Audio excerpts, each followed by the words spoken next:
Carole Ferry.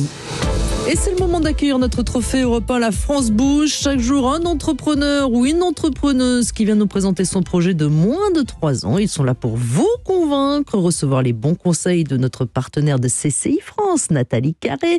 Et puis tout ça sous l'œil attentif de notre grand témoin du jour. Aujourd'hui, Gilles Rouvière, le secrétaire général du syndicat du chocolat. Bonjour Brigitte Bayard. Bonjour, merci pour l'invitation. Mais c'est avec plaisir. Vous avez 48 ans, vous habitez à Roubaix, vous avez travaillé plusieurs années dans la filière du cacao et du chocolat. Vous êtes rendu compte que tout le monde aimait le chocolat, mais sans forcément bien le connaître. Et c'est de là que vous est venue l'idée de cette box. Raconte-moi un chocolat. Alors, qu'est-ce que vous nous proposez exactement ? Eh bien, vous avez 1 minute pour tout nous raconter. Merci. Raconte-moi un chocolat, c'est donc une box de chocolat mensuel autour d'un parcours initiatique. Notre mission, ça va être de raconter le chocolat pour mieux le savourer. Donc tous les mois, on va vous envoyer chez vous 3 tablettes de chocolat noir qui ont été sélectionnées autour d'un thème. Vous allez avoir une petite brochure qui va accompagner les chocolats que vous allez déguster. On va vous raconter toute l'histoire. Par exemple, d'où viennent les chocolats, leur terroir, leur procédé de fabrication, leur durabilité. Et vous avez également, au dos de la brochure, un petit QR code qui va vous amener vers une vidéo pour apprendre à déguster le chocolat comme un professionnel, comme on le ferait pour un vin. Et voilà, donc nous, on vous offre plus que du chocolat, mais une réelle expérience sensorielle. Et notre promesse, c'est qu'avec Raconte-moi un chocolat, vous ne dégusterez plus le chocolat comme avant. Parfait. Timing impeccable. Merci Brigitte. Alors Nathalie Carré, comme chaque jour, a scruté de très près votre projet pour voir quels sont ses avantages et ses inconvénients. Qu'est-ce que vous en ressortez, Nathalie ? Alors déjà c'est parfait parce qu'on a la box pour la grande découverte ou des coffrets qu'on peut choisir ou alors l'achat de tablettes individuelles, donc il y en a vraiment pour tout le monde. Le prix est accessible, vous l'avez pas donné, mais on sait qu'une tablette de chocolat premium c'est à peu près 6-10 €. Là on a 3 tablettes d'exception pour 21 € et en plus on a des informations sur ce qu'on mange. Puis vous valorisez des filières responsables et ça c'est bon pour les hommes et pour la planète. Alors quelques suggestions. Alors sur votre site c'est bienvenue en terre inconnue quand même. C'est une vraie découverte. Qui sait qu'on fabrique du chocolat au Vietnam, par exemple? Eh ben voilà. Du cacao. Du cacao, oui, de la fève, exactement. Et du cacao. chocolat aussi, d'ailleurs. Voilà. Donc du coup, il va falloir un peu plus expliquer. Alors je sais, je dis souvent, mais c'est juste parce qu'il faut rassurer.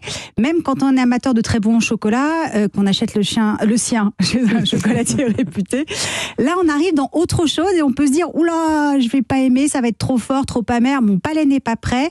Donc déjà, c'est quoi le bean to bar? Bon, vous le dites à un endroit. Alors pour nos auditeurs, il s'agit d'acheter directement des fèves de cacao auprès de producteurs, de les transformer intégralement dans l'atelier. Mais alors expliquez pourquoi c'est meilleur en fait que ce qu'on fait habituellement. Vous misez aussi beaucoup sur des chocolats fabriqués avec des fèves ayant toutes la même origine. Mais dans le vin, par exemple, il y a plusieurs cépages et puis c'est bon aussi. Alors pourquoi c'est meilleur s'il y a une seule origine, par exemple? Et puis par souci de pédagogie pour attirer les amateurs qui ne sont pas encore experts, quand on va sur votre boutique en ligne pour acheter simplement des tablettes, on a un peu désemparé, on a des pourcentages de cacao, une provenance. Alors comment savoir si le chocolat de Trinité va me plaire d'un coup d'œil? Peut-être ajouter des pictos à côté de chaque nom qui donnent le profil aromatique du chocolat, la puissance de l'amertume, la force du chocolat, le côté fruité ou floral, bref, parce que plus vous aurez de références, et je vous le souhaite, plus ça sera indispensable. Et puis enfin, vous avez choisi le côté parcours initiatique pour vous différencier des autres box de chocolat, mais peut-être que le simple côté exceptionnel, l'exceptionnel expliqué, suffit parce que c'est vrai qu'on ne sait plus à quel sens vouer, puisque tous les fabricants de chocolat disent faire du chocolat d'exception. En même temps, on peut le comprendre. Parce que finalement, Raconte-moi un chocolat, c'est vraiment la découverte des chocolats exceptionnels du tour de monde, inconnus pour beaucoup, mais aujourd'hui accessibles à tous. Parfait. Alors Brigitte, qu'est-ce que vous pensez des remarques de Nathalie ? J'ai pris grande note des remarques de Nathalie. Je trouve que ça fait tout à fait sens. Il y a encore beaucoup de travail à faire effectivement sur notre site. On a lancé il y a 2 ans à peu près en mode bootstrapping, c'est-à-dire vite fait pour tester le concept. 2 ans plus tard, effectivement, le concept qui était à la base qu'une box mensuelle est devenu aussi un e-shop, des coffrets à l'unité. On vend maintenant aussi au B2B en cadeau d'entreprise et cadeau d'affaires. Si vous pouvez parler en termes qui parlent à tout le monde, chef d'entreprise, excusez-moi, en B2B, donc aux particuliers et aux entreprises pour les cadeaux d'affaires. Ça peut être par exemple Europe 1 qui souhaite remercier ses clients fidèles ou partenaires. Ça peut être aussi un élu du CE ou du CSE maintenant qui souhaite faire plaisir à ses salariés, ses collègues pour les fêtes de fin d'année. Voilà. Et donc avec la diversification de l'activité, c'est aussi complexifier le site, qui aujourd'hui est à refondre clairement. Donc je prends bien note des commentaires de Nathalie. Et puisqu'en fait on se base aussi sur l'expérience gustative avec une petite courbe de goût qui est sur la brochure, notre ambition c'est aussi de passer en revue nos chocolats pour justement pouvoir avoir un profil aromatique de chaque tablette qui va justement vous permettre de décider si vous êtes plutôt un palais pour le Pérou ou pour le Congo. Moi j'ai goûté le Vietnam, vous pouvez nous dire la différence là entre les deux? Tout à fait. Alors le Congo, on va être plutôt sur un cacao très terreux, très robuste.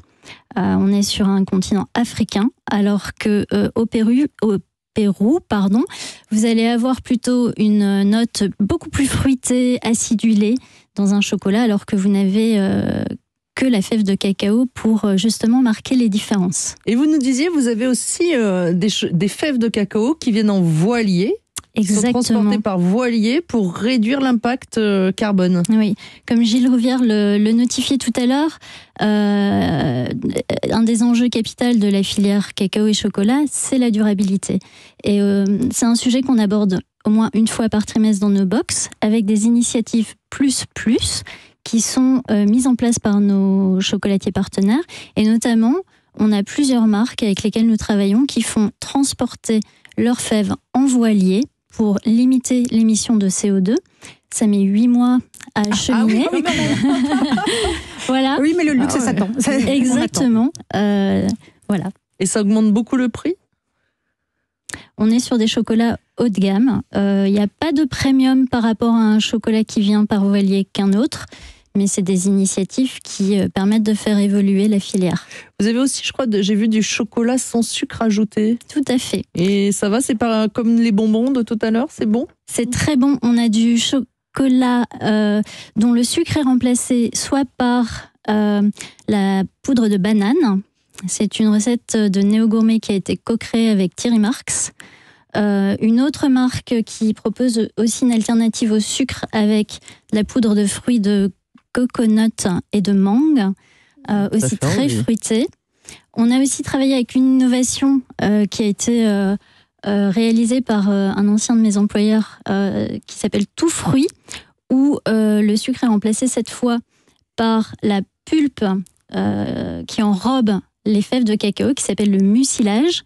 Et là, vous avez un chocolat qui est 100% cacao, qui n'a pas de sucre et qui pourtant est fruité par cette pulpe blanche, qui a un goût aussi très frais et très savoureux, qui rend le chocolat très On a très l'impression fruité. de le déguster. Oui. Gilles Rouvière, vous êtes le secrétaire général du syndicat du chocolat. Qu'est-ce que vous pensez de ce parcours initiatique, de cette initiative ? On l'a évoqué, un des vrais enjeux également, c'est de sensibiliser le consommateur à la diversité et la richesse du chocolat. Je crois que l'exemple est criant, le nombre de localités différentes, des savoir-faire. Donc nous, on voit ça d'un très bon œil et on est très très soucieux que le consommateur, effectivement, ait une vision globale des chocolats, que ce soit en grande distribution, ou en TPE, PME, en boutique, ou via des canaux plus spécialisés. C'est ça aussi la richesse de la filière. Et on a vraiment l'impression, effectivement, que ça ressemble à la dégustation du vin, la dégustation du chocolat. Il y a des vrais liens entre le vin et le chocolat en termes de diversité, de terroir, d'arômes, c'est une vraie richesse. Merci Brigitte Bayard. On peut donc trouver vos box sur internet raconte-moi-un-chocolat.com. Et si vous avez aussi un projet, vous avez envie d'être challengé par notre patronne ou le patron du jour, eh bien c'est très simple. Un seul mail sur e1-lafrancebouche@europe1.fr et promis, Charlotte Barécan et moi, on lira toutes les candidatures. Et nous sommes toujours avec Gilles Rouvière, le secrétaire général du syndicat du chocolat. Vous êtes notre grand témoin du jour et on reste ensemble jusqu'à 14h.